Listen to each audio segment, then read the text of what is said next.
The first half will feature Dr. Sipho Mabingani, who I would like to invite to the stage now.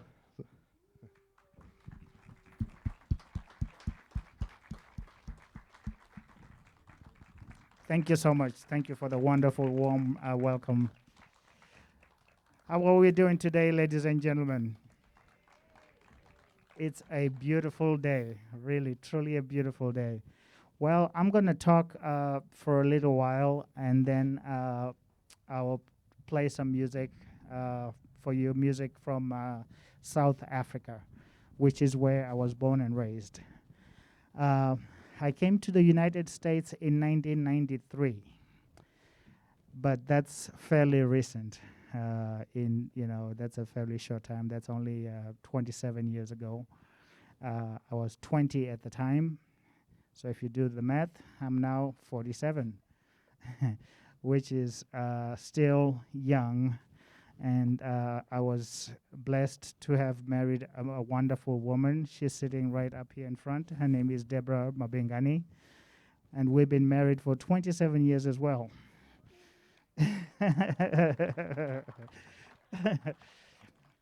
So South Africa. South Africa is a beautiful country to visit. It has a lot of wonderful people. It has a lot of wonderful cultures, many different cultures. We speak about 27 languages, of which 9 of those are official languages. So all government documents must have those 9 languages. So can you imagine how our elections are? Donald Trump would not make it in South Africa.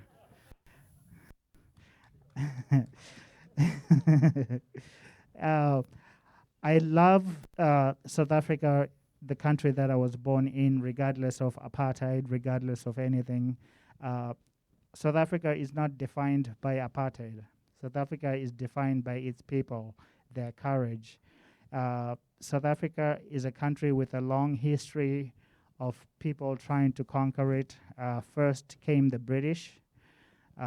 They set camp, and then after that came the Dutch, and they had some sort of agreement.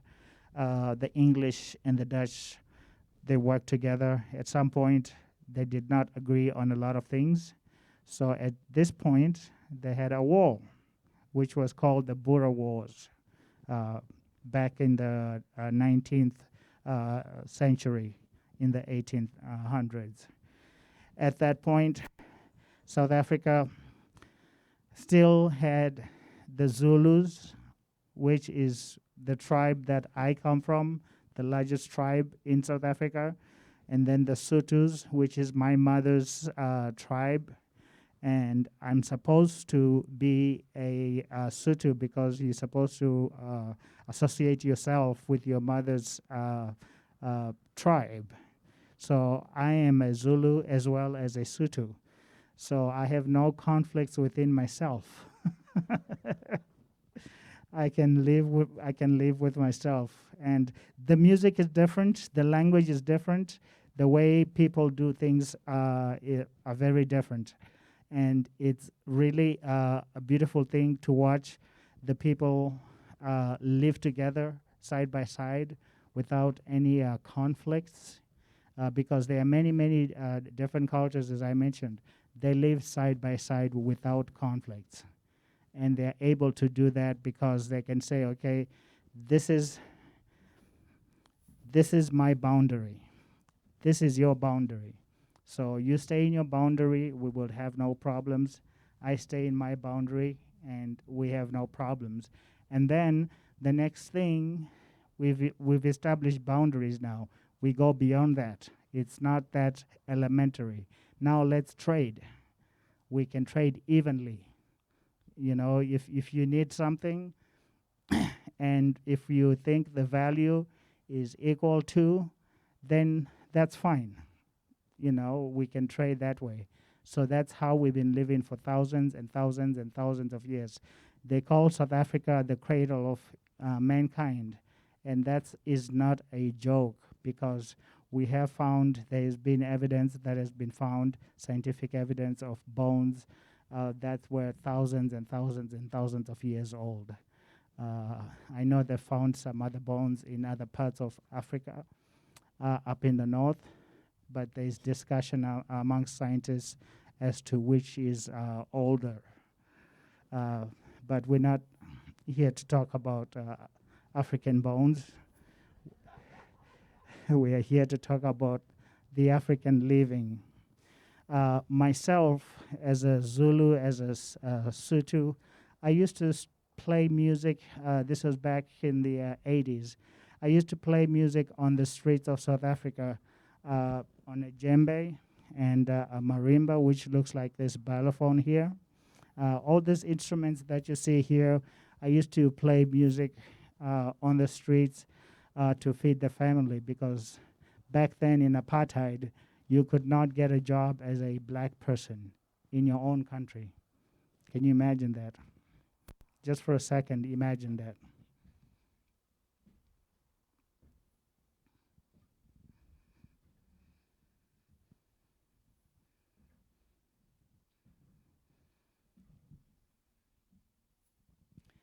At some point, they passed what they called the PASS law, PASS law.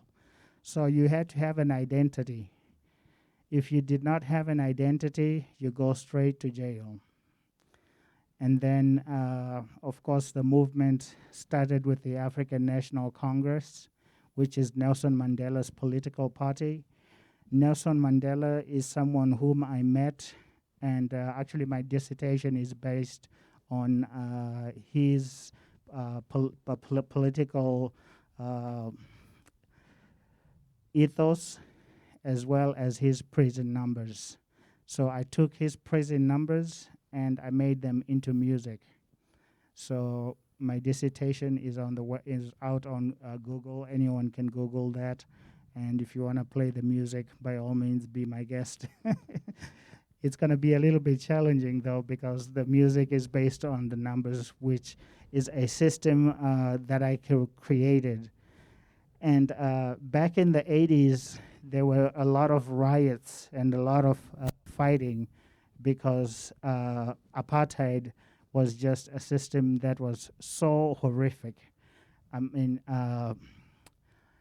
people don't know that the Germans were in Southwest Africa, which is part of South Africa, and the Holocaust and the trials of the experiments of trying to kill mass humans actually started in South Africa.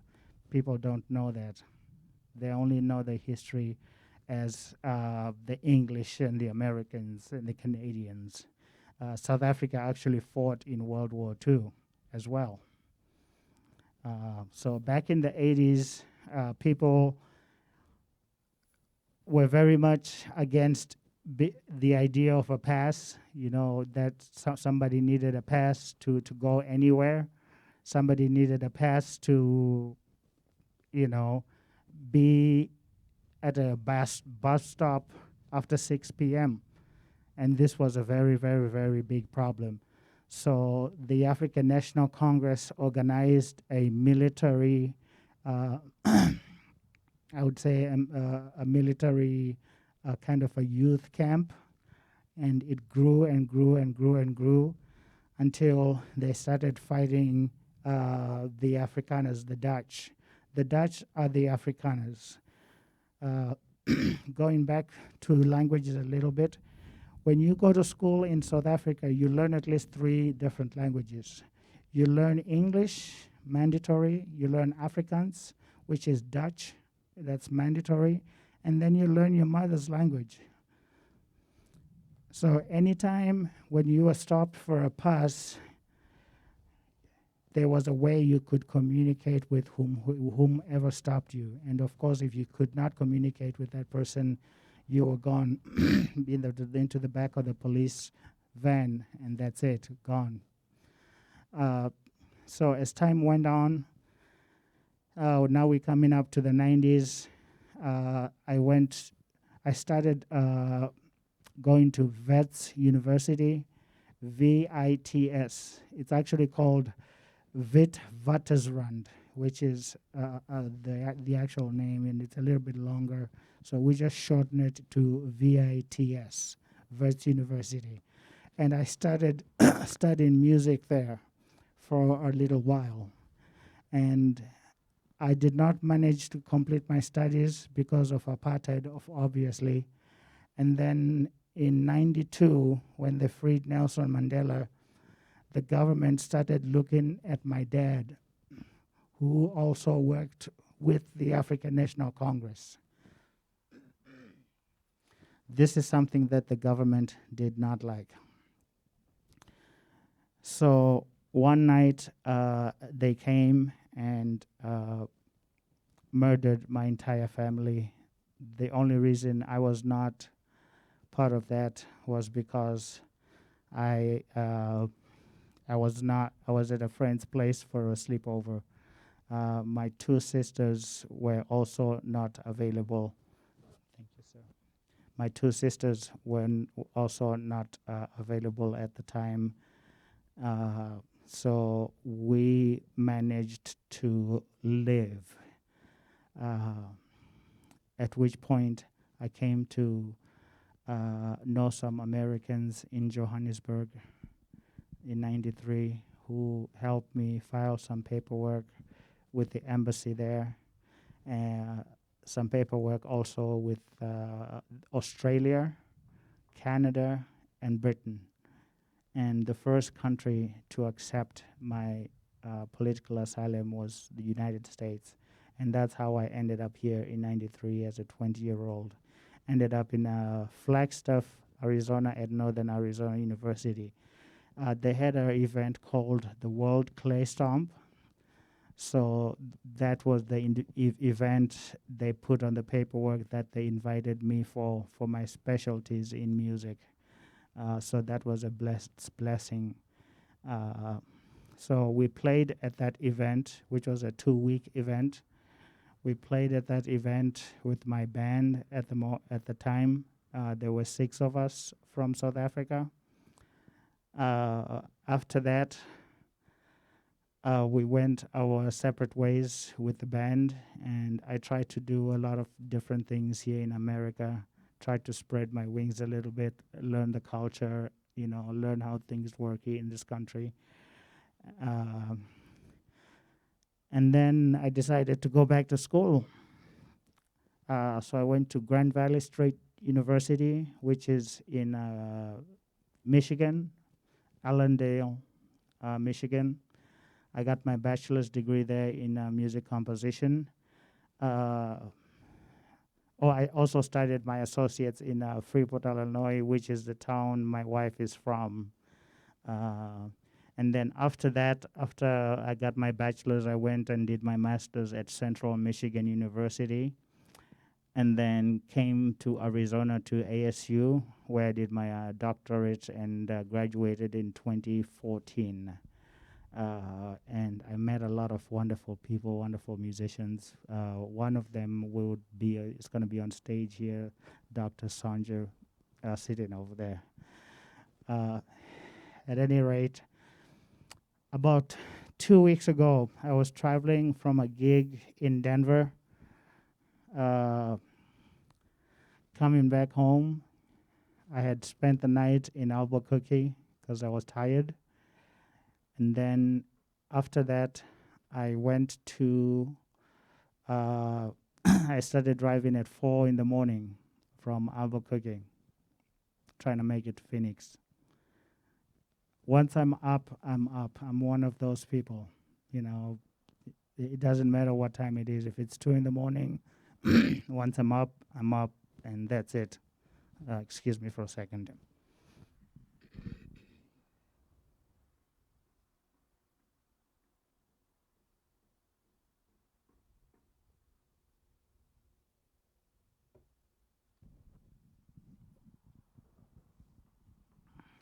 So I collided with a vehicle that was on my right-hand side. I was in the left lane. The truck that I was driving went sideways to its left. the driver's side, and skidded, and for about 250 yards. That's about 2.5 football fields. So that's a long distance. Um, at which point, during that whole time, because that's a very long time, I had time to think a lot, and I thought about my wife and kids. I've got 3 kids, 23, 21, and 17. And my life just flashed before me. And I just thought to myself, oh, this is how you die. I just saw myself in this situation where I had no control. The truck eventually did stop, but my left arm was stuck underneath. And for 100 minutes after the truck stopped, I was freed. It took the paramedics. Well, they were there within probably 30 minutes is the first time they arrived.